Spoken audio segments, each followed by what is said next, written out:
इंदौर में स्वयं की पत्नी पर बंदूक से गोली चलाकर घायल करने वाले बदमाश को पुलिस ने शाहजहांपुर से गिरफ्तार किया है। घटना के वक्त से ही मामले में आरोपी फरार चल रहा था।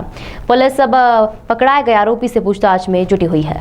इंदौर के गांधीनगर थाना क्षेत्र में पिछले दिनों स्वयं की पत्नी पर बंदूक से गोली चलाकर घायल करने के मामले में जावेद खान नामक एक व्यक्ति को पुलिस ने शाहजहांपुर से गिरफ्तार किया है। बताया जा रहा है कि वह 6 महीने से फरार चल रहा था और पूरे मामले में पुलिस ने हत्या का प्रयास जैसी गंभीर धाराओं में प्रकरण दर्ज किया गया था, लेकिन वह प्रकरण में फरारी काट रहा था, जिसके बाद सूचना के आधार पर शाहजहांपुर से उसे गिरफ्तार किया गया है, जहां बताया जा रहा है कि वह स्वयं की पत्नी के साथ ही रह रहा था। लेकिन घटना के वक्त कहानी घुमाते हुए बताई जा रही थी। उसी समय बताया जा रहा था कि अज्ञात व्यक्तियों द्वारा लूट की वारदात की गई थी, लेकिन फॉरेंसिक जांच और पुलिस की जांच में सिद्ध हुआ था कि आरोपी ने ही अपनी पत्नी पर गोली चलाई थी। इसके बाद पूरा प्रकरण में पुलिस ने प्रकरण दर्ज किया और फिलहाल पुलिस पकड़े गए व्यक्ति से तमाम पहलुओं में पूछताछ में जुटी हुई है।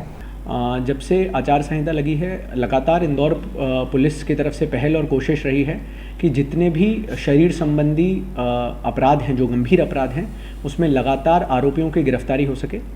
ये इलेक्शन कमीशन के भी बहुत सख्त दिशा निर्देश हैं कि किसी भी गंभीर अपराधों में गिरफ्तारियों से जो आरोपी हैं वो ना बचते रहें। इसी के चलते कुछ दिनों से जो एक अपराध था गांधीनगर में 307 का, जिसमें एक महिला के मुंह पे गोली लगी थी, उसके संबंध में जो आरोपी था वो फरार चल रहा था। लगातार पुलिस उसको ट्रैक कर रही थी और उसी के बाद जब उसके बारे में सूचना मिली तो एक टीम को शाहजहांपुर रवाना किया गया था। वहाँ शाहजहांपुर के पास से उसको गिरफ्तार किया गया है और उसको न्यायालय पेश किया गया। लेकिन सर, प्रारंभिक तौर पर इन्होंने घटना के दौरान बताया था हमारे साथ लूट हुई, और किस बात को लेकर इन्होंने ये बात कुछ कही?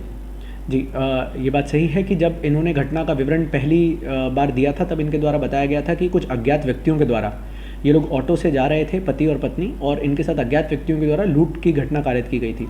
परंतु जब जिस ऑटो के बारे में इन्होंने बताया था उस ऑटो ड्राइवर के बयान लिए गए तो उसने ऐसी कोई भी घटना के बारे में नहीं बताया। यहाँ तक कि जब इनके घर में जाकर फॉरेंसिक टीम ने जांच की तो पता चला कि घर में ही फायरिंग के निशान मिले थे, घर में ही ब्लड स्टेन्स मिले थे, जिसके चलते जब पता चला था कि असली में घटनाक्रम ये हुआ है कि पति के द्वारा, जो कि जेल से छूट के आया था कुछ समय पहले, उसी के द्वारा पत्नी को किसी वाद विवाद में लेकर गोली मारी गई थी, जिस गोली से वो घायल हुई थी, और उसके बाद ऑटो से वो लोग ले जाके उसने अस्पताल में भर्ती कराया था।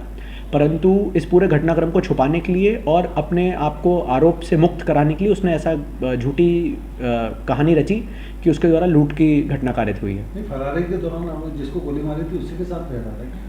जी, उन्हीं के कुछ रिश्तेदारों के और परिवारों के घर से ही हमें सूचना मिली थी। उनके नंबरों को जब हमने खंगाला गया तो उसमें ही मिला है। तो ये संभावना प्रबल है कि जिस महिला को गोली लगी थी उसके संपर्क में था और उन्हीं के साथ में या संपर्क में था।